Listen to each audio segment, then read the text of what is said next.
Magandang umaga, ngayon po ay araw ng Lunes, August 28, 2023. Update po muli sa lagay ng panahon.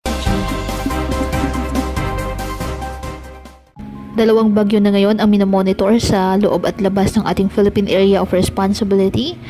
Ang bagyong Gureng at ang na nasa loob ng ating PAR at ang isa pang bagyo na nasa labas naman ng ating Area of Responsibility.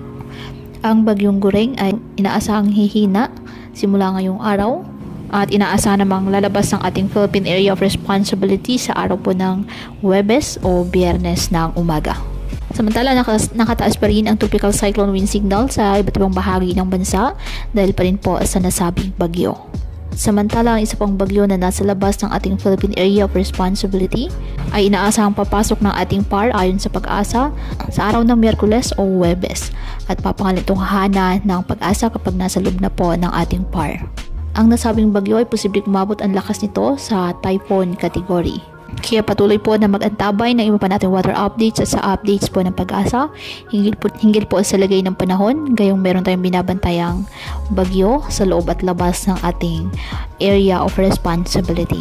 Ngayong araw, ang Bataan, Metro Manila, Calabarzon, Mimaropa, Bicol Region, Visayas, Dinagat Islands, Camiguin at Zamboanga Peninsula ay makakaranas po ng mga pag-ulan na may kasamang bugso ng hangin sa ilang lugar. Dulot pa rin po yan ng habagat na pinalakas ng bagyong Gureng.